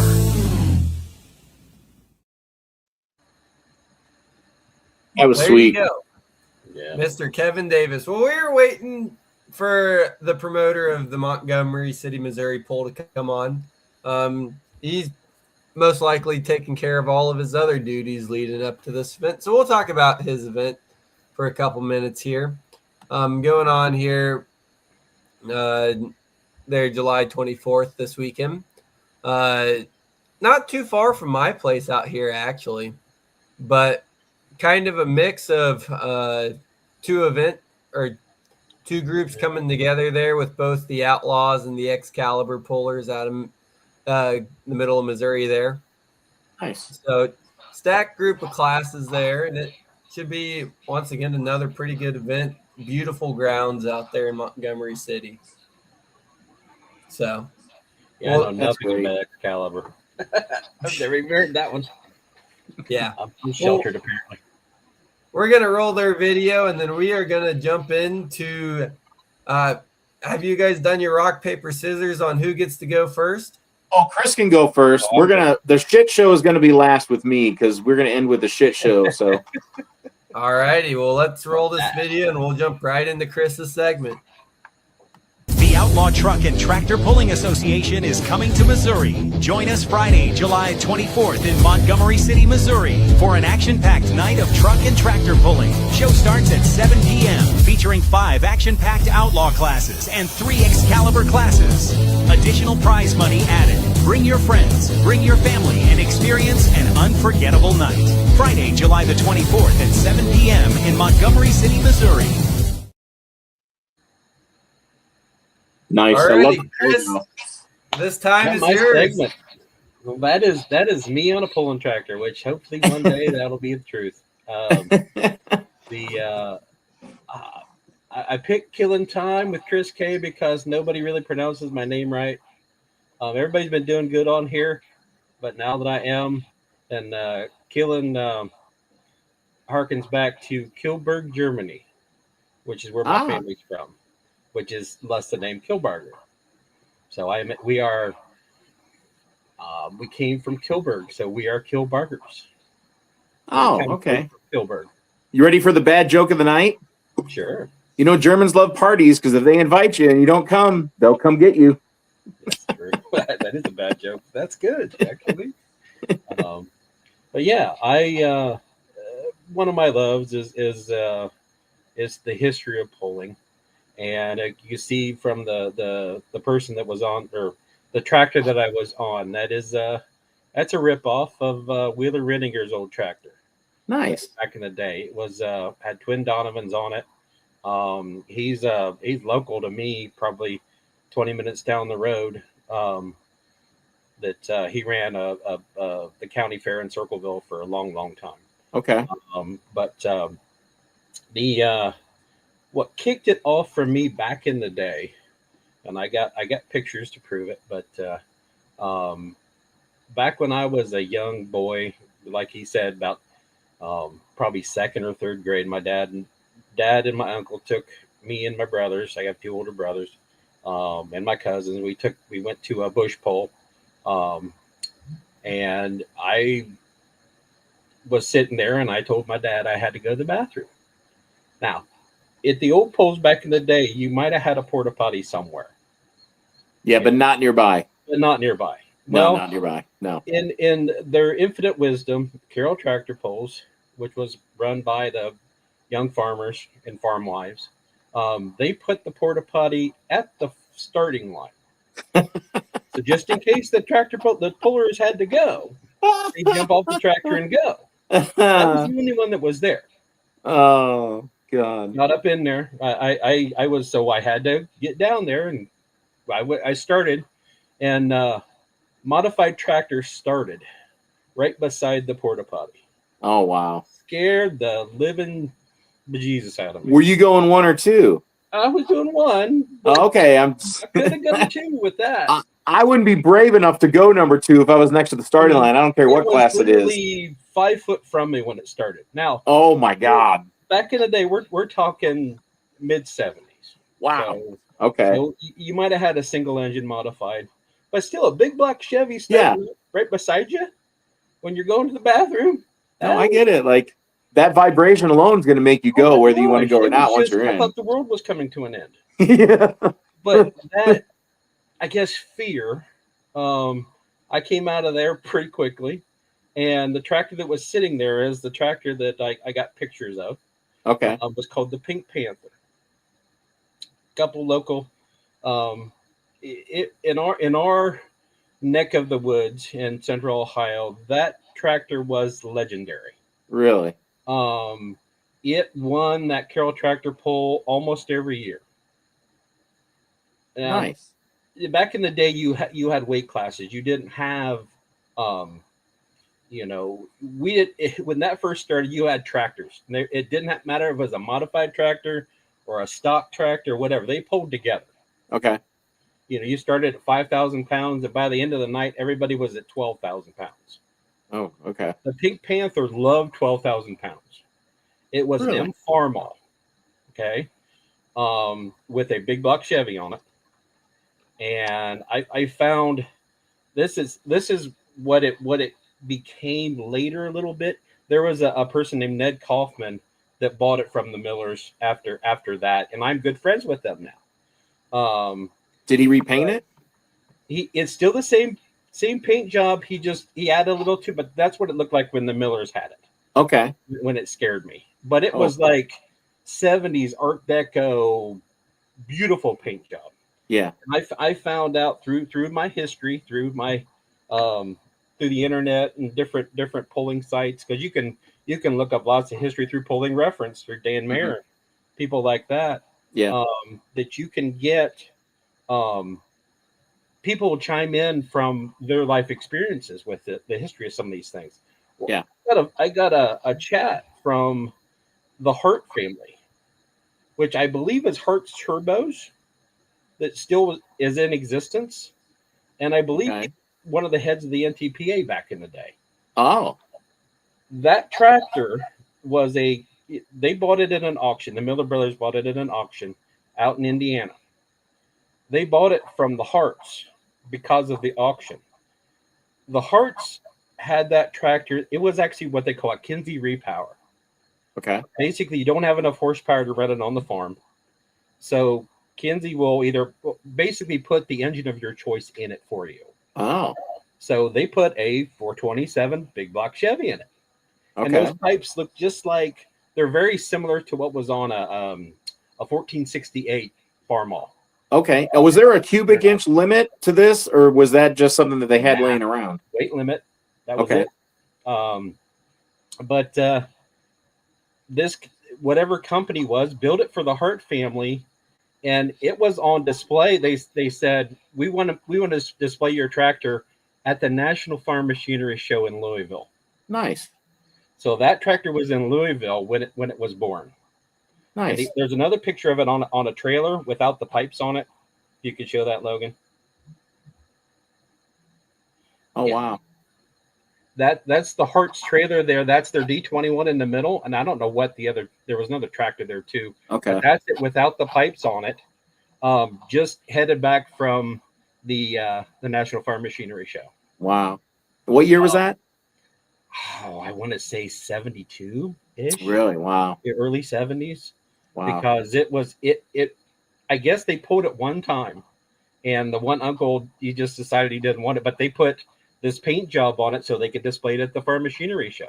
That's cool. But right after that, the coolest thing about the tractor is it had an automatic transmission, but it also had the standard shift as well. So Oh, it basically had two transmissions in it. So when it got moving, it was moving. really? So it was just once that thing hooked up and went. I was lucky enough to go back. I looked up Dale and Bill Miller back when I was in college, Mhm. and Dale brought me into his home, and some of these pictures came from a videotape that he gave me. Wow. I worked in an engineering department at one point, and I actually made a poster-sized picture of him and his brother standing beside the pulling tractor that they won trophies. Yeah. And I made a CD and a digital copy of the VHS tape, which they Nice. had made from a 9mm back in the day. But they had basically he allowed me to have all of his stuff, and I scanned in every single one of the pictures that he had. He had a big Mhm. box full of them, and I scanned them all, and I gave their family a CD of all those pictures. That's really cool. So, but of course, I still have them as well. So Oh, yeah. I got to do that. But unfortunately, I mean, this is my end all be all. This is the tractor that started it all for me. This is the Really? one that got me excited about pulling. And we went every single year to Carroll to see that tractor. And he came in like clear at the end of the pole. He even there was people came through from OSTPA Mhm. or even NTPA. Clarence Bauerbach, a guy had a tractor called the Deuces Wild Okay. that had twin 440s on it. This tractor Nice. would beat it every year. He beat a tractor with jet engines on it. The first year the Blue Angel came down there, Really? which was the I guess there was the Blue Angel and the Green Monster. Those were Okay. Arfon. Yeah. Art Arfons. Yeah. The Bussey family, in Akron, Ohio. But they would take, they would come through and get a test hook. Yeah. With the guys that were down there. So I got to see all of these older vehicles, including the 4-play truck. That's cool. Was first built, came down to Carroll. So Wow. there was just, this place was like one of the epicenters, other than the state fair, Yeah. which unfortunately is no longer a pull. Yeah. I hate that. But We make up it for a lot of other ones, though. There's more polls to go to than you can shake your fist at. I mean, I they're agree. everywhere. Now there's, all of the polls, luckily all of the polls that were the state fair, the OSTPA hook and the NTPA hook, well, not the NTPA hook, but the smaller one, that actually went to Croton High, and they still have that every year. Nice. They have 2 tracks up there. So I Nice. generally go to that one. That's one of my must do's. And I talk to all the pollers when I'm there, and they all know me now. So, or for the I love pictures like this. Nostalgia like this makes us look at where we came from, where we're at, and where we're going to go. I mean, people say you shouldn't look they always tell me this too as a car metaphor, right? Look through the windshield because it's wide and there's plenty of potential. The rear view mirror is small for a reason. You shouldn't look in the past that much. You should look through the windshield. I'm sorry. You should look through the rear view mirror more just because you get to see and appreciate the stuff from the past, and you get to learn from it so you can make a better future. Yeah, if you don't learn from your history, you're doomed to repeat it, right? Yeah, no, You do the bad things. So yeah, I see the fast food on my credit card bill. I know there's a closer one of it when it first came. So that's what cool. it was originally, man, that's cool. And they had to take the pipes off so it would go underneath bridges and stuff. Yeah. But yeah. Do you think it's a lost art with that, Chris? Do you think pulling vehicles on an open trailer like that, is that a lost art? Yeah. Honestly, what I would love for them to do, almost like some of the guys do or did back in the day, they had like ramp trucks and stuff. And like TV Tommy Ivo back in the day had his dragsters. Okay. And he had exhibition passes and stuff like that they had like plexiglass sides on them. Yeah. So going down the road, you can see it. Yeah. No, that's a good idea. those kind of things. That was just the essence of cool for me. I And I love, agree. I agree. That um, would be really cool. fortunately or unfortunate for me, and we got several people trying to beat on this right at the moment, because the great grandson of of Ned Kaufman that owned the tractor at one point. Um, I know exactly where this tractor still sits. Really? And we've tried to talk him out of it several times. Okay. So, but it's in Central Ohio still, and what I would like to do, and I've talked to several people now, I would like to make a pulling museum at one point, That would be awesome. and or at the very least have some sort of a trailer or a truck that we can take to polls to Yep. show them the history. Yep. You know, What, just you mean down where you live? it could be where I live. It can be last year I went to the NTPA Hall of Fame inductions, Yeah. and was lucky enough that they let me eat dinner, and I wasn't invited, but I was there Okay. for the open house, and I got invited to come in and sit, which was like an amazing time for me. Yeah. Because I sat down across from Dave Archer and his wife, and I sat right beside Dusty Arfons. Oh, cool. Think about that. Who Yeah. didn't have a crush on Dusty Arfons back in the day? Come on, Yeah. Good nobody point. my age. Good point. I mean, I've seen pictures, but I And she's still good looking, I would say. no. I'm just saying, like, I'm a little bit younger. Right. I You I, look you her know, up, but I have to look her up later, and when I'm not on camera, I have to look it up later. I was gonna say I'm a sucker for a lady in a fire suit. I am. That's just the way it is. Oh no, I I'll root agree. for them probably more than I'll root for a guy. I So I that's love true the about a lot of ladies. people. So, No, that's great. Where do you think, though, realistically, where do you think, though, Chris, if Rich now with the WPI and the NTPA, with the Outlaw merger and how that's working now, and where do you realistically think, in let's say the next 5 years, that a brick and mortar museum will be built? Obviously, I'm biased because I think Bowling Green is centrally located off I-75, but it doesn't have to be in Bowling Green. Where would you think it'd probably be best, and where realistically do you think they might put one? I think Marion, Ohio. I think they got Yep. plenty of room. Yep, The at the NTPA. headquarters. Yeah. And it can be. I'm part of a group, owing to my monster truck on my shirt right now, because I was lucky enough to throw tires around for a couple teams back in the day. Okay. But there is an international monster truck museum in Okay. Butler, Indiana, and I'm friends with the guys up there. Okay. I just saw last night, if you go online, there is a person that took a tour of the museum, Okay. and I think I told you guys this: the Banner Brothers Brown tractor, the steer step triple, Yeah. is on display at that museum right now, Love to see that. Love to see that. and Dave's been on it already, and Okay. it doesn't run correctly yet. Okay. But if Mr. Nowicki, the guy that owns it, if he's mechanically inclined enough that he can make that happen. Yeah. So, but there's a lot more history, to come later. Oh, sure. Yeah. No, I just wanted to get your thoughts, being that you're such a historian with this. Where do you think that, number one, where would you like to see one? But number two, realistically, and I can't argue with Marion. Marion would be a great location. I mean, I think Central Ohio is the best place. Yeah. It's very centrally located for a lot of things, that, and I Yeah. think that it's easy to get to everything. Yes. As long as you don't go down Indiana 70, you're fine. True that. No, dude, I just drove over there when I went to Evansville, and I should have just stayed on 75 and caught whatever that goes through 6 to Louisville, because 70 to go west of Dayton was a nightmare. It was like a as soon as you get the minefield. border, it's horrible. Yeah. It'll rattle your teeth out. Yeah.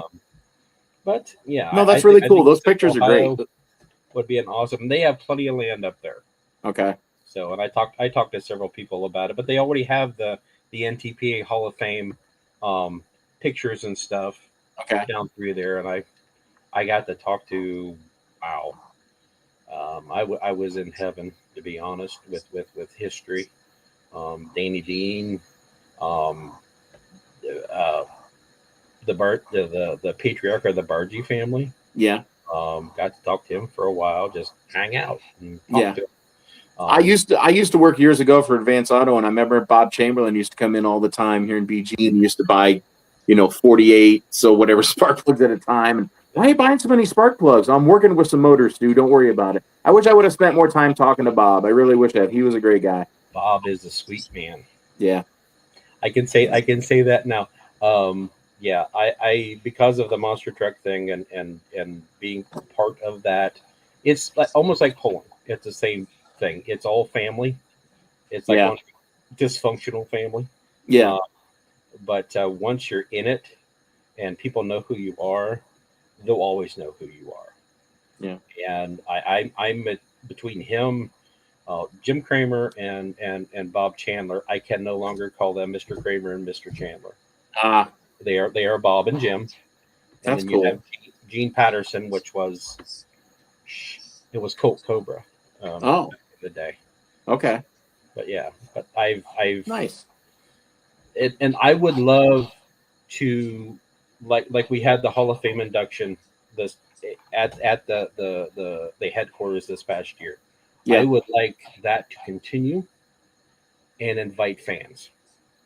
That would be cool. If you had a fan interaction, that would be really neat. They have a beautiful space that they had dinner, and to be able to mingle for a older fan like myself, or even younger fans, for them to be able to mingle with legends is unbelievable. I did the same thing with the Monster Truck Hall of Fame, and I think they're on their 11th or 12th year now. Oh, really? Okay. Up in Indiana. And I never saw so many people my age, burly men, almost faint meeting their legends. I mean, meeting Bob Chandler. I had you know who that is? Yeah, I do actually. I'm to the point now with Bob. You know how you walk up beside somebody, you tap them on the wrong shoulder. Yeah, do that with Bob all the time. Well, who was the coach that used to be of Nebraska football? The one that won the national title in the 90s? Can't think of his. He's an athletic director, I think, now for Nebraska. I was when the College Football Hall of Fame was in, I believe it was South Bend, Indiana. I was in the merchandise area looking for a T-shirt or something. I bumped into a guy. I said, "I'm sorry." Turn around. It was him. And I just was speechless. Not that I was a Nebraska fan. I was, Ohio State, Michigan, whatever. Right. But the fact that I could have just said hi and had a 30-second conversation, I regret it because now, I'm probably never going to bump into him again. So, I agree. Like, to see people like Joe Ader. Yeah. He was at the induction ceremony. And to see him fanboy over Ken Veeney. Yeah. Is awesome. Pretty cool. It is just or Dave Archer or Dusty Arfons. Yeah. You just go, these people are human. I've never met any of these people. Like I ran into Billy Beers at his car. He had pulled up with his car, and I was doing some of the gate work at Evansville, the Busch Light Nationals. I didn't recognize him at first, and I was just sitting in the chair and helping the guys, and he smiled at me, and I go, "Hey!" And then I thought, "Wait a minute, it's Billy Beers!" And I almost jumped out of my chair and ran down to chase his car to give him a hug or whatever, and say, "Hey, I'm Stu," But I totally get it. I get it. And that's cool. Well, I was at Wilmington this past weekend. I was sitting there, and Keith Horse came over to us to say hi. He was going to be the announcer, and he goes, I introduced myself, and he goes, "Chris, I know who you are." I'm the as people call me. There's another event that I did. It's called Pigtown Palooza. They call me the famous Chris. I don't know why. It's like nice. Everybody knows who I am. No, that's good. Well, when I met Dan Mayer, when I showed up to volunteer at Evansville, I pulled up. It was so cool to meet him. And then 30 minutes later, I was like, or maybe it was an hour. I said, "Hey, Jason, can you give me some sunblock? I'm burning up and I'm starting to pass out." He's like, "What's the matter?" I go, "I'm straight in the sun, and I only had the hat. I didn't have a canopy or anything." Yeah. Dan comes back, goes, "Here, we got a canopy for you. Is there anything I can do?" "Yeah, can you go give me some sunblocker and some aloe vera?" "Yeah, I'll run at Dollar General." So that was the weird day I met Dan Mayer. He ran and got me sunblocker and aloe vera just to come back so I could get through the day. And anytime I meet somebody famous, it's cool. And then it gets weird, be awkward. Like I had to ask somebody to go get me sunblocker and aloe vera, but he's a great guy. He helped me out a lot. And I'm looking forward to having many drinks with him at Bowling Green in his off time, not when he's working, obviously. but yeah, it was great. But I love meeting him. Like, Right. it's like, what do you say when you meet somebody that are your heroes? Like, you can't sometimes speak. Like, you get tongue tied, and you say something stupid, or you don't say something at all, and it's like, you have to take a deep breath and relax and say. That was the first year at the Monster Truck Hall of Fame. I was walking towards Bob Chandler to say hi to him. Yeah. And I turned around and almost ran over the owner of USA One. Oh wow. And I was like, you're yeah, you are that person. I mean, he looks just like him from back in the day. And it's That's like, cool. You're just. That's cool. It took me 3 days to get down off the cloud. Oh no, I get it. I want that same thing because they sell that out every year. Yeah, and we're talking anywhere from $30 to $50 to get in, but they have wow, all that kind of stuff. But they have like a meet and greet, almost like a homecoming on Friday night.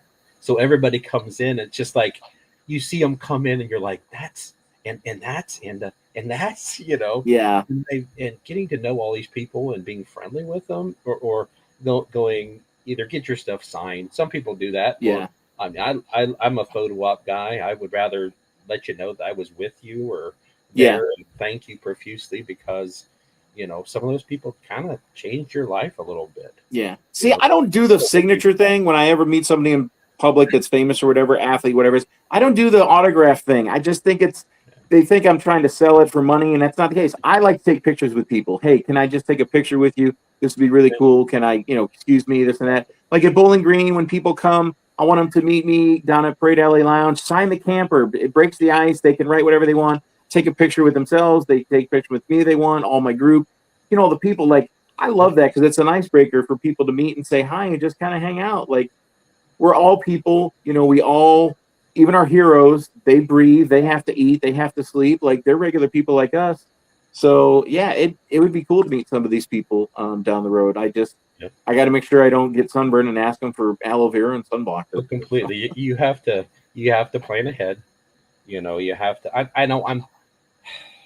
I look at all these people and I look at Jason and Dan and all these folks. They're like, oh, I figured they were my age. Well, they're about 8 years younger than me. Yeah. So it's like, well, or like the guys who are on tonight. Well, those are older guys. Well, they're my age. I'm an older guy. I'm sorry, I am.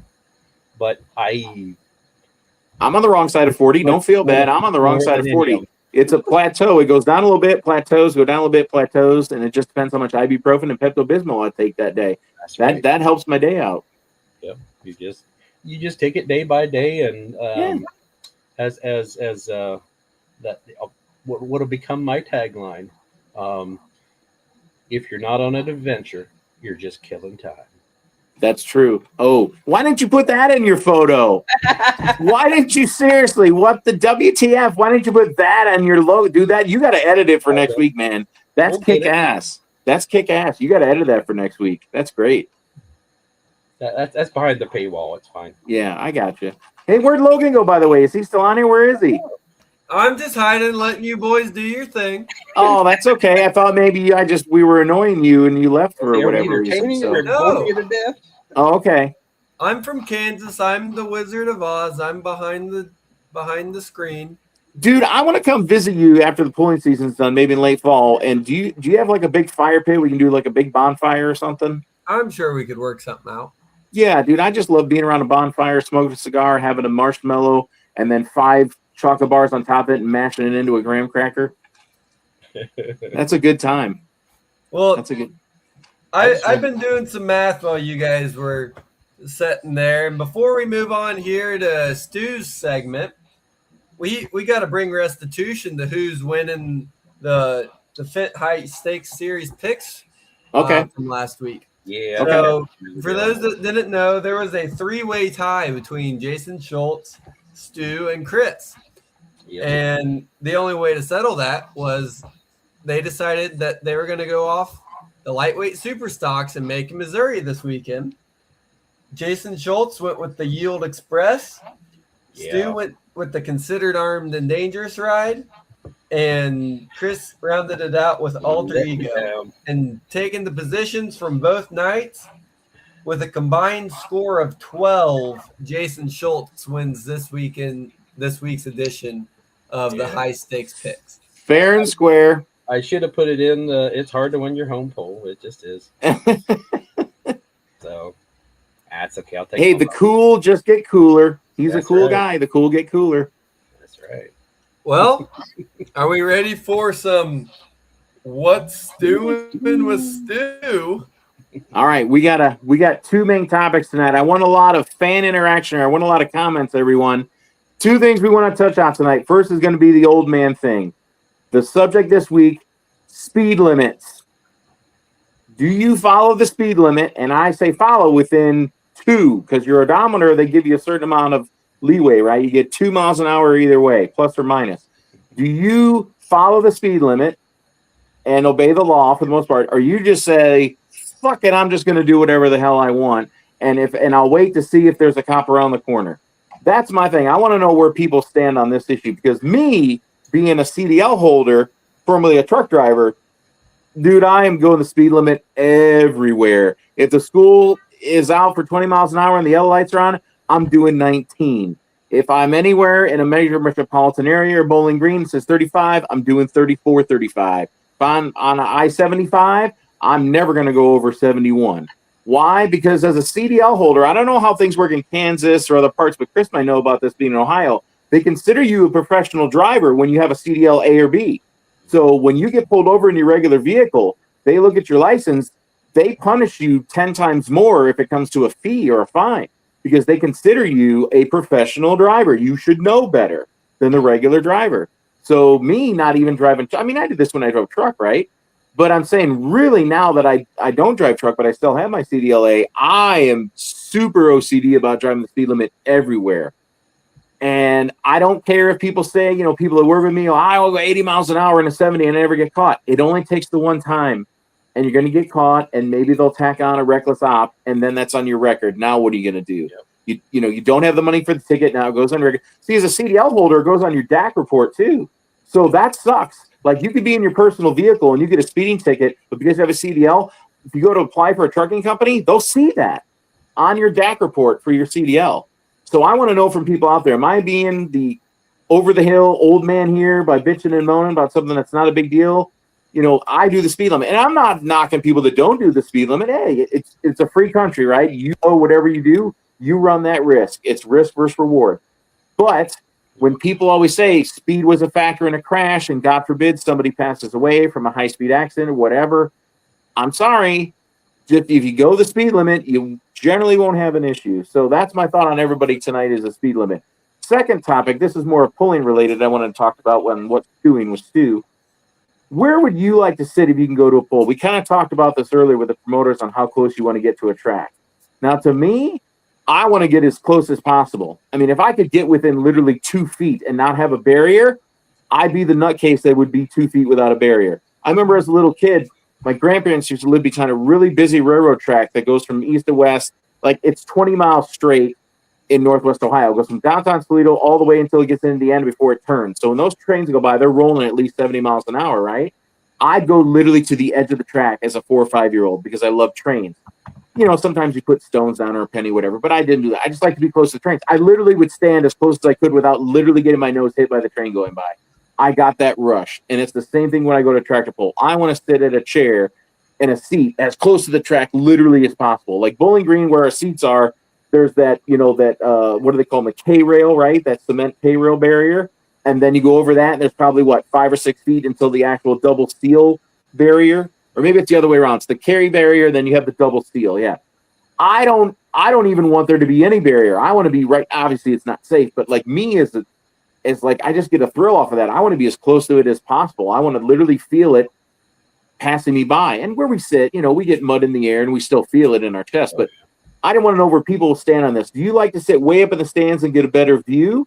Or would you like to be right up on the track? Like, where's no middle area in this question? Like, where do you want to be? Do you drive the speed limit or do you just do whatever the hell you want?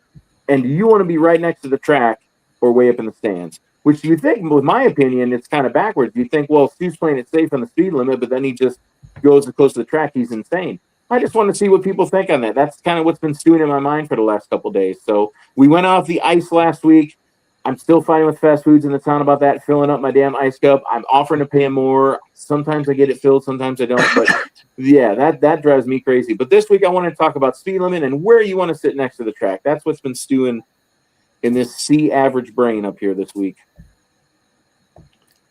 So what do you guys think? Logan and Chris, what do you guys' opinion on that? Let me go first. You go first, Chris. My brother and I have always sat clear at the top. Okay. And that's just because there's a backrest. Uh-huh. Now, I've been lucky enough, I guess we'll call it that. For last year and this year, I've been running 300-foot camera. Okay. For full pole. There is nothing like that rush. Yeah. You are literally 4 feet from unlimited as it comes by you and blows everything all over you. Yeah. And you got to get that shot. Yeah. No matter what. And I have lots of people that go, well, you should wear earplugs. You should do this. You should do that. Well, you should get down here because this is a blast. Okay. It's as close as you can get to being on one of the tractors. Yeah. And one of these days, we'll just keep saying that. But, I was a farm kid. I grew up on tractors anyway, but I've never been on a pulling tractor. At least not. I mean, I've been on one when it was running, but not. Yeah. Drove it around. Yeah. So, but as close as you can get to it and not get hurt, I'm there. Okay. What about the other one? The speed limit. I guess the statute of limitations is passed for a lot of things. I used to be a hellion. Okay. When it came to driving when I was a kid, young and dumb. I used to say I had a 75 Mustang, 4-cylinder, 4-speed. Yeah. I used to hold that bad boy wide open every single morning. Drove from my house to school. It's close to 2 miles, and I can make it in 3 minutes. Nice. So I'd hold it, like I said, it's a 4-cylinder, 4-speed Mustang, so it would run 90 on a good day. Yeah. But I would just, header muffler, and away you go. And you're talking back in the day, though. I'm talking like nowadays, right? But now, and I drove that way for quite a while, but Okay. I've only had, knock on wood, 2 tickets in my lifetime. Okay. Lucky enough. But I've drag race people for fun. Yeah. Well, I mean, when I was in my 20s, I had a 94 Z28 6-speed, and I did some mods to it. I think LT4 heads and a few other things. I took it on a country road out here, and I got it up to the governor. I think it was 150, 155, but it was in the middle of the night, and I shouldn't have done it. But like that was in my 20s. I was young, dumb, full of what. So, yeah. Now I have family, a wife, and they kind of yell at you if you drive too fast. Well, yeah, I try get not that. to do that too much, but I keep up with traffic as long as it's Yeah. And by the way, for people listening to the show right now, I want to comment. I'm not talking about 94 in Michigan. 94, there's no effing speed limit. Like 94 west of Detroit by Romulus and Detroit Metro Airport. I'm not talking about that. That's literally the cowboy Wild West. You can go between 90 and 120, and you can pass a cop, a Michigan State trooper, and they still won't pull you over. I'm talking about regular America here, regular roads. Like, what are we doing? What do you think, Logan? In Ohio is horrible. Yeah. So. Yeah. Regardless of what I am, I got my Google Maps or whatever pulled up, and it's sitting there clicking between, say the speed limit 70, and it's sitting there flickering between 69 and 70. Okay. So, and I just set my cruise, and if the traffic's running 75 around me, you can pass me. I'll get there 1 minute early on like a 5-hour drive. Okay. They say 4 miles an hour over that they won't pull you over. That's what I've been told by a state. Well, but see, there's the thing, though. I agree with you to a certain point, but when you drive a pickup truck that has a license plate that says 4BG Party, and you drive around on a Saturday night in BG, you're going to get pulled over even if you're doing the speed limit. So it kind of depends on the context of what you're driving and what your license plate says too. I'll say my brother drives truck as well. He has a CDL. So Yeah. We follow the speed limit normally, for the most part. Gotcha. I my foot won't go down like it used to. Yeah. I can't physically push it down that far unless somebody comes by and really pisses me off. No, I agree. And then I'll catch them. And then my wife will yell, and then Hey, well, Logan, out in Kansas, now, I don't know anything about where you live, but it's pretty a rural area, right? So I'm assuming people do speed if they're in a hurry. It's, what is it, 55 if it's not posted, right? A lot of our like country roads and stuff are all 35, but that's all Okay. gravel and it's as fast as you want to go Okay. around there. But the thing that really gets to me is you got what we like to classify as the Autobahn down in Texas, Okay. where it's 80, Oklahoma. 85 mile an hour speed limit. Yeah. And that's it's in the weird slow your lane. cruise control at 80. Yeah. It really is. Yeah. And you're being passed at like 105. Yep. Oh, my God. Wow. When your mother-in-law is sitting beside you and you're driving her car, it's weird. That's, yeah. So, but That's a little nuts. Well, see, in Ohio, we have this thing where if you're in the country, if you're not in a city, and if you're not in a town, if there's not a posted speed limit, it's 55. Yep. So if you don't see a sign, that means you got to be doing 55. And you could be in a 70 zone a half mile before, but if you go outside that city limit and there's nothing, no signs, it's 55. So in Ohio, it's pretty easy to understand the speed. But I'm just figuring in a rural area, people aren't going to sit there and be driving Miss Daisy. They're going to go 70, 80 miles an hour if they got to go somewhere in a hurry. If they got to go to town, they're 4 or 5 miles out of town. They're not going to worry about doing 35 or 55. I would guess they're going to, if they're in a hurry, I mean, right? Like they're just going to bust ass to get there. And I get that. I'm just saying, like, consistently, I just know where people stand on this if I'm the old man in the room. So, and what about now? Obviously, you pull, right? Like you're a puller, Logan. You're a professional. But if you weren't in a vehicle, would you want to be as close to the track or would you want to be far back? So that's the deal is I'm either right there on the starting line watching them leave, and the only time that I'll sit up top is when we're indoors. That's Okay. the only time is I'll go to the top level and sit at the front of the top level. Okay, cool. That's cool. I mean, I my friends I from don't know what it Illinois, is about Preston. indoors, but that's the only time that I'll go to the very tip top. Yeah, and that's cool because like Preston and my buddies from Illinois and Big John from Wisconsin and stuff, they sit at the top of BG, right, on the north side stands. And as a fat guy, that's a trek to get to the top, especially when you're 30 bush lights deep. So by the time I get to the top, I almost have to stay for 30 minutes because I'm too exhausted to walk back down. So it is a nice view when I get up there. But then they're like, hey, this, and that. I'm like, guys, give me a second to catch my breath. And I think it was last year, the year before, I tried to go down too quick, and I literally fell and almost rolled all the way to the bottom. So that's why I don't go to this high part of the stands, is I don't want to injure myself.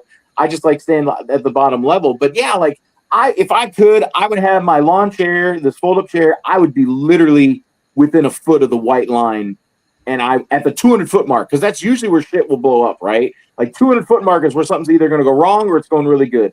And our seats are right at the 200-foot mark on the north side. We have our seats area. And that's like usually where something will blow up. And that's like Chris said, that's the rush for me. I want to be there if something goes boom. So, but that's just me. That's because I'm not a puller, right? Like I'm not like you. Like you're used to the rush because you're in the vehicle itself. But for somebody like me who has never been in a pulling vehicle, man, I want to feel it. I want to be on the track, on the edge. Like that gets me.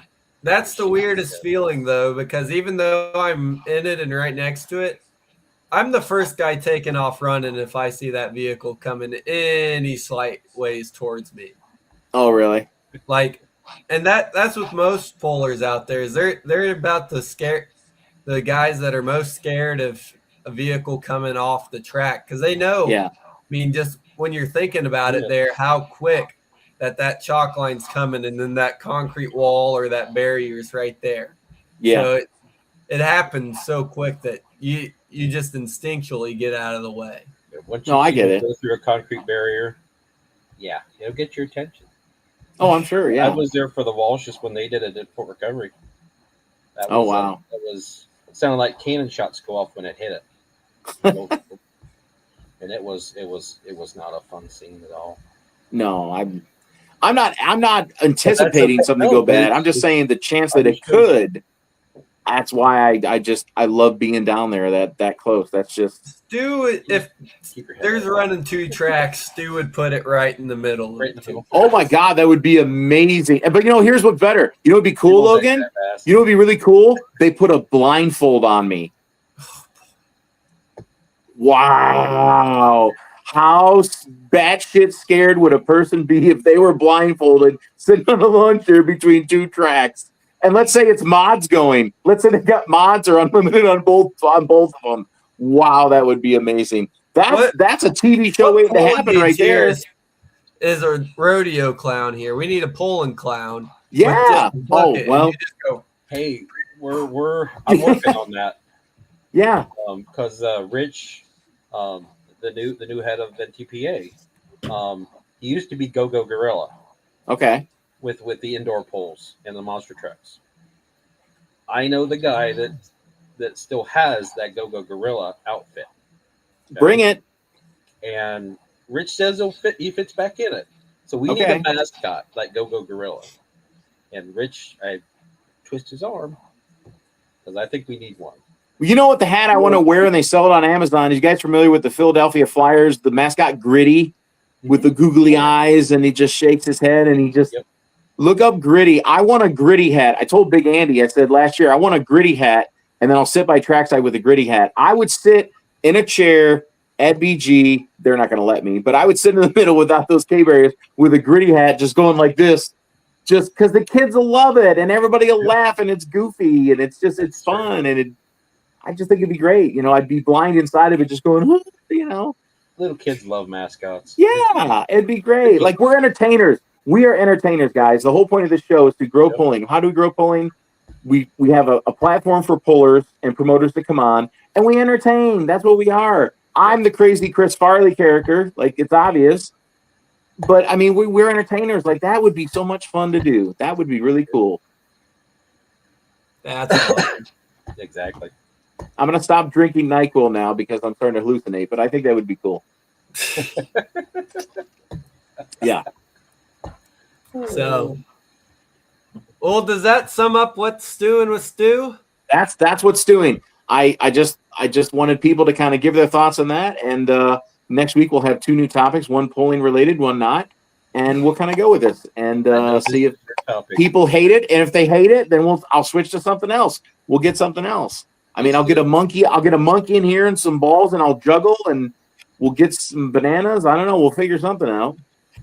I know this is your part, but I got one question for both you guys. If a tractor goes down the road, down the track and something comes off of it, is it disqualified? What do you mean by disqualified? If we'll say he loses one of the weights off the front of the tractor. Okay. Yeah. Or he loses the exhaust pipe comes off the front of a pro stock. Okay. It lands on the track. Should he be disqualified? Not if he goes over the white line, in my opinion, but what the hell do I know? I mean, if a part comes off, but he didn't, I don't think he'd be disqualified. I mean, he shouldn't. Let me put it that way. For weights and Just excessive fluid loss. I don't know. That happened with Wilmington. That's a big deal, though. Like, from a puller's perspective, okay, you just blew your turbo apart and your engine's laying halfway down the track. Do we disqualify you just because another kick in the nuts after that? No, I think no. I was just curious, Yeah, no, I agree. They didn't. But then again, like you look at it on the weights, like that is in the rule book there, and if your weight does come off, that is by law a disqualification. Is that a rule across the associations, like regardless of NTPA? Okay, that's a rule. Okay. Well, what about 2 years ago? Was it last year, 2 years ago, when the Cash Explosion had his retirement run at BG, and he got out to about the 150 mark, and remember he came up, and when he came down, his left front tire literally broke off, and it bounced all the way down across the 350 mark, and then the guys, on the PA went, pull, it was his retirement. But did his run count? Did he get a distance on that just because the left front tire came off? He didn't go over the white line. Yeah. I don't know. Yeah, I don't know. I have to look that up. I'm just curious because that, like I said, at Wilmington, one of the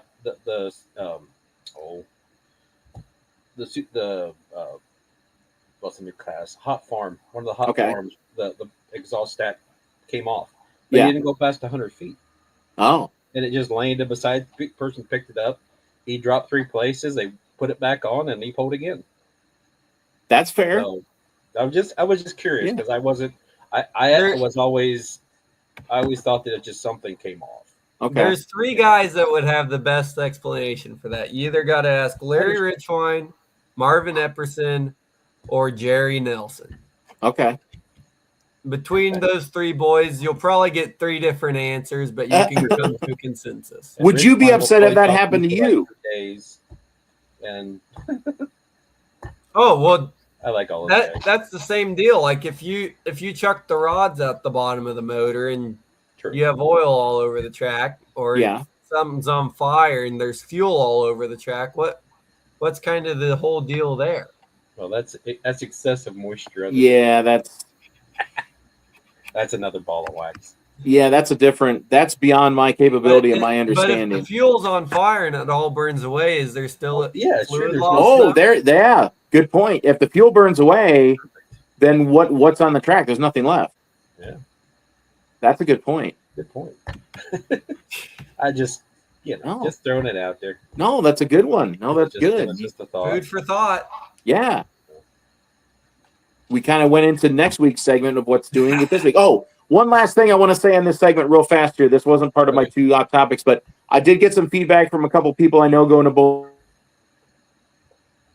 Uh-oh. If somebody's watching from the blue shirts, they still think that maybe next year, it's too late for this year, they need to consider people that can only come for one night, whether they're working, they're watching their kids, whatever. People want to visit. They want to go to the pool on Friday or Saturday or Thursday night, whichever one of those nights, or maybe it's a day session.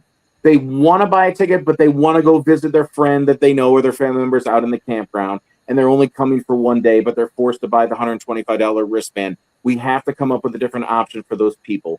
Whether it's $60, $80, there has to be an option for you to come. It'll be a different color wristband. It has to be something, red for Thursday, blue for Friday, green for Saturday, something where they can come and see both sessions that day, if it's Friday or Saturday, right? Or the one if it's Thursday. But they can go and visit the campers that they know in the campground just for that one day into the evening. And then, that's my thing, because I'm just getting a lot of feedback on that, of they need to work this in for next year, where a lot of people can't stay the full 3 days. And it's not beneficial for them to buy a $25 wristband. They're only going for the one day.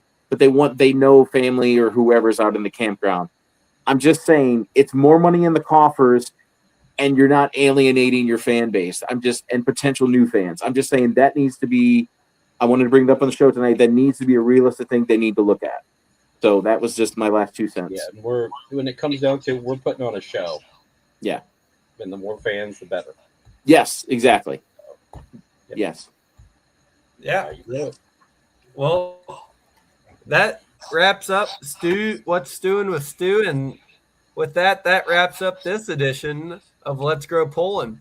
So if you guys don't have anything else, leave us with a quote there, Stu, and we'll wrap it up. I would just say, I love you guys, Logan and Chris. You guys are my brothers from another mother.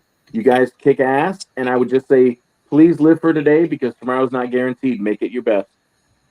There you go. Well, we'll catch you next Monday, 1 week, Peace. 7 Central, 8 real time. Woo! And we'll have another great time.